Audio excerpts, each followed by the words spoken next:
I'd like to start out with just a thought from both of you about how you would describe Texas Impact to people in your network, and maybe talk some about your experience with the organization. I know Adrian and Mel, you were talking about that before we jumped on. Who you represent, how you came to Texas Impact, and how you would describe it to your friends. And I guess I should also add, Mel just rolled off the board and has a new role that he can tell you about as well. So Mel, why don't we start with you?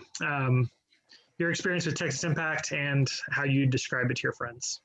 Okay, well, I came to Texas Impact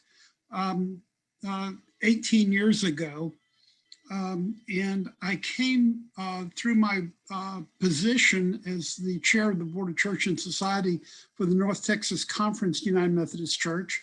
I had been involved for a number of years with the Texas Conference of Churches, and heard a little bit about Texas Impact, but did not realize until I really got involved that Texas Impact was formed out of the Texas Conference of Churches back in 1973. And so the two organizations had a long history of working together. Unfortunately, the Texas Conference of Churches is no longer in existence, and Texas Impact is now the sole faith voice for the religious community in Texas. Having served on the board since 2002, I would say that it changed quite a bit during that time. When I came on the board, Bea was the executive director and Scott Atnip was a young intern with no experience whatsoever. And for some reason, he's still hanging around. No, Scott has done a great job over the years. And during that time, we expanded rapidly in terms of staff, budget, and composition on the board. During that time, we brought the first Muslim organization representatives onto the board. And we have continued to diversify in that regard. We also, during that time, formalized the what at that time was known as the Education Fund. It became the Texas Interfaith Center for Public Policy, and now is the Texas Impact Foundation. And that is our 501c3 component, which primarily does the research and provides us with educational materials that we're able to use. I see Texas Impact as being representative of all the people of Texas of faith. We are the faith voice for the people of Texas, in Austin, to the legislature, to the governor, but also increasingly on a national and global level as well. So that's kind of how I came to Texas Impact. I have rotated off of the board in January, and I am now serving as one of two interfaith climate coordinators for Texas Impact, focusing most of my energies on climate justice. Right. And Adrian, we were talking before we came on, you have, I don't know that it's a longer experience than Mel, but we're there even before him, before you rejoined. So you want to tell us something about that experience? I'll be glad to share. I actually joined the board of Texas Impact in the early 90s. I represented the Presbytery of the New Covenant, which includes Houston. And I've been a member of a Presbyterian church in Houston since '76. At that time, Texas Impact met quarterly in a church. We would drive to Austin and have a meeting about 10 o'clock. The church would feed us. Everybody would chip in $5 to $7, eat lunch, finish up the meeting at 2 and drive home. 4 times a year we did that. The board was not very diverse. It was not very young. I was in my 40s and I was one of the younger people. A lot of folks who had some experience, a lot of folks from Austin, but nowhere near the diversity that we have now. The main things we did, we got up to speed on the issues, we wrote letters, and we did some phone calls. And I felt like we were effective, but the budget was probably under $100,000. And it was, to me, kind of a typical small nonprofit. It was effective. And I was there on the board for about 3 or 4 years, and I sort of rotated off, and the Presbytery sent a different person to those meetings.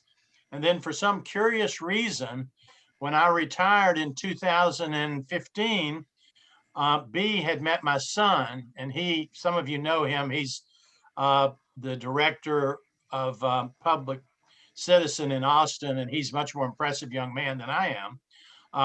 And so B thought maybe I could be a conduit to working with public citizen and Texas Impact. I believe that's why I was asked to join the board. I could be wrong. At any rate, I joined the board 5 years ago.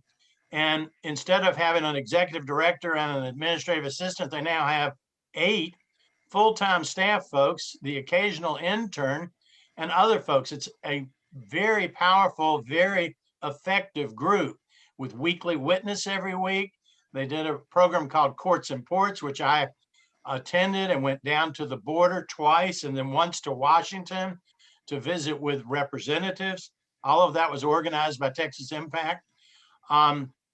They send delegates each year. Mel has gone, I have gone to the UN Climate Conference, which normally occurs once a year. And I, for one, became very much up to speed on the climate issues and have become somewhat active in that issue as well. It's just the difference between the one 20 years ago and the one now is like night and day. I have visited with reps, both with other folks and by myself. I have gone in Houston. I've been with the senators in Austin and other reps. And Texas Impact has facilitated or instructed or guided me in all of those activities. So from being a guy who wrote a few letters and made a few phone calls to somebody who has been actively engaged for the last 4 or 5 years, fortunately, I think I mentioned I retired, and so I have time to do this sort of thing. But it's been, I think, very fulfilling for me, very meaningful for me, and I consider it one of the most important things I do. Maybe I've talked too much. Adrian, you talked about when you first came on the board, the budget was under 100,000. When I came on the board in 2002, the budget was under 70,000. Whoa. All right, so talking money, we'll now bring in the treasurer. Right. Randy, thanks for jumping in. And sorry for the confusion. So the first question I pose to folks is kind of how you came to this work and how you describe Texas Impact to your friends. Well, and a little different than Mel and Adrian. I first came to the work. My first time to be on the board was in the, I guess it was the mid to late 80s. And I was on for 8 years then, representing the Texas Annual Conference as chair, one of the subcommittee chairs of the Church and Society. I was the Peace with Justice coordinator. And my first experience was I got to go, we were working then, I think Liz Team was still the director when I was on, and we were working on the Ruiz case in which was a prison reform. Ruiz had sued the state of Texas and had won his case, and the entire prison system in Texas was under the control of federal judge in Tyler, and the TDC at the time, that's what it was called. The TDC was trying to reform some of their programs. And so we went as a delegation of about 8 of us. And we drove, and we went in August, and it was the hottest summer on record at that time. And we drove around to about 6 of the facilities in the Huntsville area. And the temperature outside was 107. And so we would get into the van, drive to the facility. We'd be air conditioned in the van. We'd get out of the van, we'd enter the prison, and the temperature in the offices was okay. Then we would go into the prison, and it was 107 degrees because they had no air conditioning for any of those facilities at the time. Also, I remember one of the cells was established for people to be for 80 people, and they had 109, which meant that the beds were less than a foot apart, and there were cots that were set up. It was a terrible situation, and just showed how bad they were. We helped work with the TDC at that time to implement reforms that worked. Since then, I've had an opportunity in the last time that I've been on the board, which is about 12 years, that we worked again with the Texas Department of Criminal Justice, now the TDCJ, on other issues that affect that. So that was my first. That was kind of my first experience and how I got involved with Texas Impact. I also, like Mel, served on the Texas Conference of Churches when it was functioning. In fact, I was one of the last presidents of the TCC, and that's where I met B. And that's when B recruited me to go on the board when I rolled off the board for Texas Conference of Churches. So that's how I got involved with Texas Impact. And it's been a great experience. I wouldn't give anything for the work I've been able to do. Appreciate the service of all 3 of you. Let me ask this next question. Whoever's feeling it can jump in first. But why is it important that we have a statewide advocacy organization that represents the views of your faith tradition? Well, I'll try. Historically, and Mel knows this as well. Mel and I are both United Methodists. I didn't say that. Our tradition, dating back to John Wesley and Charles Wesley, the founders of the Methodist movement in Britain in the 18th century, always has had a social justice aspect to their evangelical concerns. Wesley did not believe that it was just enough to convert people in terms of their mind, but you also had to convert their activity, their actions, the way they lived their lives day to day. That was also part of what it meant to grow in your faith, that is become involved. And so from the very beginning, he was involved in, first of all, in prison reform in England, also in the abolitionist movement, an early supporter of, he was an early anti-slavery advocate.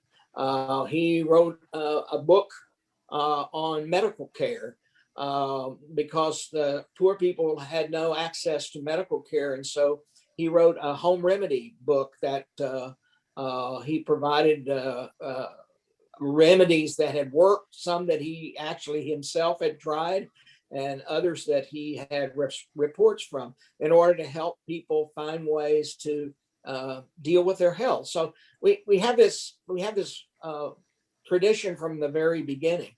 And so if we didn't have an organization like Texas Impact, we wouldn't have as strong a way to become involved in doing what is essentially part of being a United Methodist, as far as I'm concerned, which is working to bring about justice for the people who can least be represented. That would be the poor, those who are incarcerated, those who are being economically oppressed, as well as physically oppressed, and being able to work with other denominations and now other religious groups to say to our legislators and our officers, state officers, that, hey,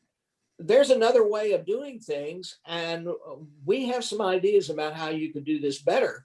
We want to help you do the best job that you can, and we'll also tell you when we think you're doing a bad job, and encourage you to reform your ways. I think that's absolutely essential that we have. Otherwise, other voices are going to be heard that may not be as interested in justice issues, and it's important that the religious community that I represent have its voice heard in this conversation over public policy. Well, I'll go ahead. I think what we do is vitally important. We live in a country where we have government of, by, and for the people. And as such, all voices need to be heard, all voices need to be listened to, and all voices are valid. As I look at what Texas Impact does, we get together every 2 years in a retreat and create a legislative agenda, which is the consensus of all the board members. And we come from many different traditions. And I think as we gather to do that, one of the things that we ask ourselves are 3 questions. What would Jesus do? What would Abraham do? And what would Muhammad do? We join together with one voice, speaking out for those who have no voice at the legislature. And so the work that we do, nobody else brings together the coalition that we bring to the table to speak on behalf of the least, the lost in our society. I can echo what Mel is saying. When you go to the Capitol, when you visit your rep, there are people there who have particular interest. They're lobbyists or they're people from industry who have their particular view and they express it eloquently. And they've done their homework. When we show up, we've usually been pretty well schooled by Scott and the Weekly Witness or the position papers and the facts that we've gotten from Texas Impact or from our congregations. But when I go in there and talk to a staffer, and you usually talk to a staffer, not the rep, I can say I come from a church of 1,000 people. And usually somebody else will be with me and they'll say they come from a Catholic church with 1,000 people or 500. And we're representing people of faith. And our church and people of faith are paying attention to what's going on here in Austin. And I think that it's a good wake-up call for these folks who get elected every 2 years or every so often to realize that they're under scrutiny from all sorts of people. And they need to realize that people of faith are concerned about all folks, as Mel said, all the people. And I think that's a real good reminder, a real good thing for the reps and senators to know and to remember. So Adrian, I don't know if it's intentional or not, but you were kind of answering one of the questions that I'm seeing in the chat. There's a question, and I'll pose it to the rest of you if anybody wants to take another swing at it. So a question in the chat about, there's certainly secular groups. There are certainly advocacy organizations that aren't faith-based that work on issues like prison reform and healthcare access. So why is it important, and how does it differ for an organization like Texas Impact to be working on this, representing faith traditions and faith voices? Well, I would say that that's true. There are other arguments. In fact, most of us, of the three of us, I'm sure the three of us belong to some of those organizations. I've been a conservationist from the time I was a teenager. When my dad taught me all about nature and how we needed to take care of it. And when the Sierra Club wants to go and talk to their legislator about their issues in conservation, that's fine. And I generally support them. But here's the issue. They're one issue, and that's their issue, and it's conservation or ecology, and that's important, and I support it 100%. But that's not the only issue. There are other issues that need to be addressed. And our faith traditions are more widely concerned about a much wider variety of concerns than many of the one issue type groups. And so when we go in, we don't talk about just ecology or conservation. We'll talk about conservation, but then we'll talk about criminal justice reform, and we'll talk about legislative reform, and we'll talk about. So we have a much broader way of addressing this, because our faith traditions are concerned about all these issues, not just one or even two or three. We're concerned at every level.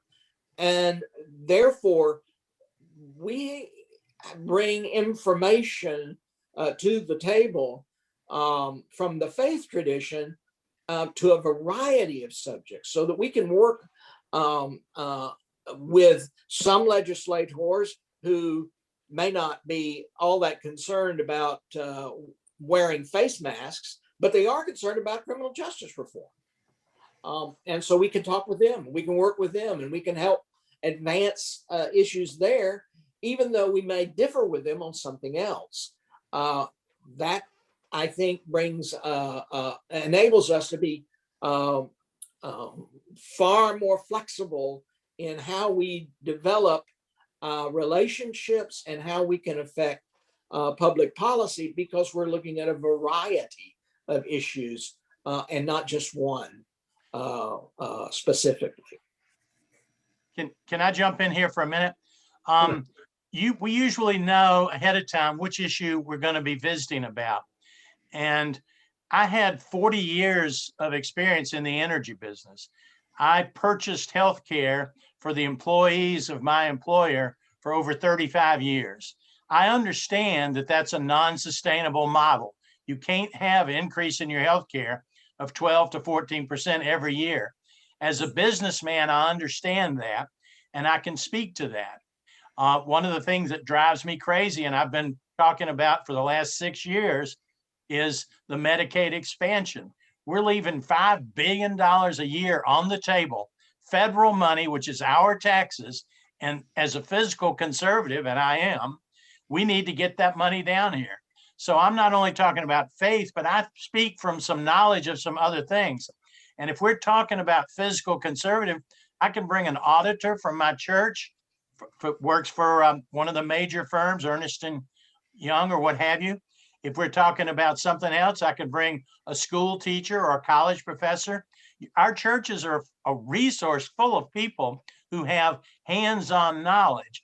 And when you know in advance what you're going to be talking about, what your points are, who in your church or in your group can come and visit with that rep, it makes a very meaningful input. I think also, and one of the questions in the Q&A talks about the differences between our different traditions. And that's one of the things that motivates me to do this work, is that we operate on a consensus basis. All of our policy positions are determined so that they do not conflict with any of the faith stances of any of our traditions. They're totally consensus. And the other thing that I think is very important that really motivates me, I came to this work primarily in what we in the United Methodist Church call creation justice, but it's climate change and related issues, environmental issues. But as I have worked in this for the last 20 years, what I have come to understand is that there is an interconnectedness of all of these issues. Climate justice, food insecurity, health justice, racial justice, economic justice, all of these are intertwined and we cannot separate them from each other. They're all interconnected. And what we're doing is our advocacy is for the common good of all of God's people. Whoever they worship, however they worship, we are there for their faith as well as my own. And so we're not there for corporate interest. We're there for people. Yeah, now I want to add a couple of things before I get to the next question. I see Adrian raising his hand. I'll come back to you. So one of the most beautiful things that I see every 2 years is a board of about 50 people representing different faith traditions coming together for a retreat for a couple of years and determining what faith priorities their faith traditions can agree on. And that's how we come up with the legislative priorities of Texas Impact that we use to guide our work over the course of the 2-year biennium. And there are some issues we don't work on, right? Because some of those groups might disagree. And I think Jim Winkler last night in his presentation, if you missed that, I'd encourage you to go back, talked about that the amazing thing is that so many of these different faith groups agree on so many principles about, loving your neighbor and loving your community. And there are some where we might disagree. And so my hope is, and my belief is, that the advocacy training that the Texas Impact does can benefit you regardless of where you are on any particular policy issue. But it's also amazing to see so many groups come together to affirm a common set of priorities. And to the previous question about secular groups and why it's important to have a faith voice in there, we certainly partner with many different advocacy organizations in the secular realm, and on issue-specific coalitions. We bring a voice of the faith community to many of those coalitions who are working on specific issues. But I also think the faith community has something that many of those groups don't. First, it's members throughout the state, right? In every community. But also local congregations, if we're doing it right, understand the needs of their communities better than many of these other groups, because when something goes wrong, one of the first places you're going to turn is to your community of faith. And so hopefully we can bring those voices to the legislative process, whether it be to the elected representatives or to other coalitions with secular groups. One other thing about that is that I think that in our advocacy, we are able to talk to legislators about their faith and how their actions in the legislature might conflict with their own tradition. So in a sense, we have the opportunity to hold them accountable to their own faith. Adrian, you had your hand raised a second ago and I just started talking. I did, and I just want to make a point, and maybe I'll be stating the obvious, which is not unusual for me. and that is, you've got 3 board members here, but Texas Impact has a large organization. And I know there are other participants on this call that may be members. And I was a member for 20 years, and you send in your money, you join once a year, but you get the emails, you can join rapid response and occasionally make phone calls or write letters. I think it's important for everyone to try to participate with Texas Impact at some level. You don't have to be a board member. You don't have to come to Austin on a regular basis. Your grandchildren may live somewhere else. But I think that it's important to be a member, to participate, and to keep up with things. And the newsletters, the emails that Texas Impact sends out are invaluable. They can get you up to speed on something you may or may not be concerned with. And they may call you up or send you an email to call the governor and say, why did you tell us to stop wearing masks? What are you thinking? And I had that phone call and I felt better after it. And so I think everyone should probably try to be at least that active. Right. So there's a membership pitch before I even get to my last question, where I might have set you up for it. Thanks, Adrian. So the last question I have for you guys, and I want to leave time to give folks a break before Congresswoman Garcia joins us at 5. I say it over and over and over again. The goal of Texas Impact, the goal of these events is not to give you information to consume, but help equip you to be an effective advocate and actually go do something, right? So what do you hope the do something would be? What do you hope folks do with the information when they leave this conference this week? I want them to contact their rep and tell him we need to take the Medicaid extension. It's pure and simple. It's $5 billion. 90% of that money is your tax dollars. Let's get it back. I think, go ahead, Randy. I was going to follow up on Mel and say that it is important, that I would hope that one of the things that they would take away from this is it's important for you to recognize that you can have a relationship with your elected representative. Yeah. And you'll be it's important for them to listen to someone who may not even share their political belief, but who comes in and says, hey, you represent me, and here's what I think about that. And listen to me.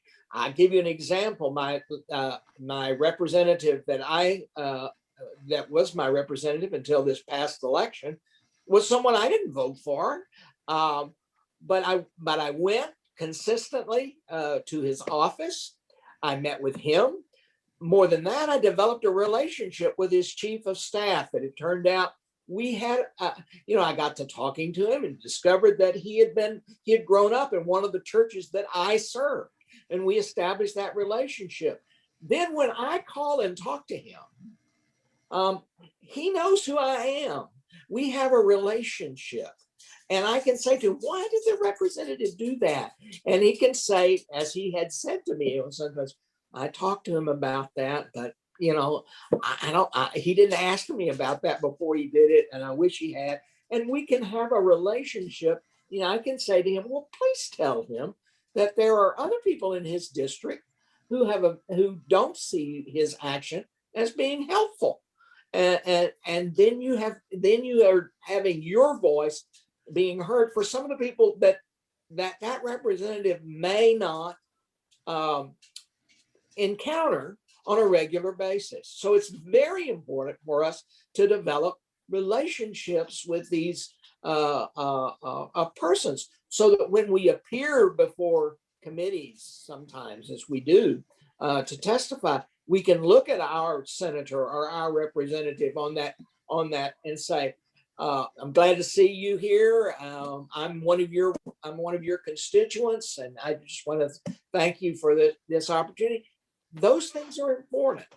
We're making relationships with these people, and one of the things that Texas Impact does is it helps you get over the concern that, well, they're not going to listen to me. I'm just Joe Blow out here, or Sally Simple.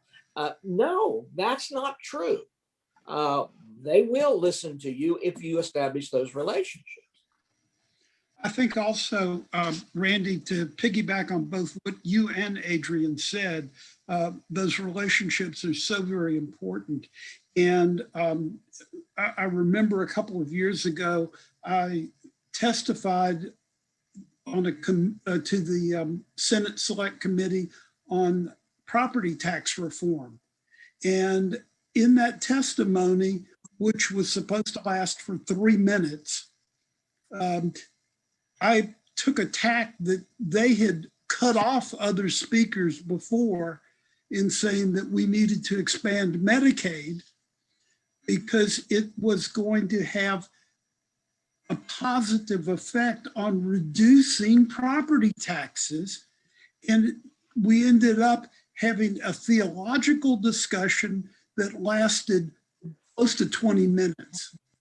And it was developing relationships which continue to this day.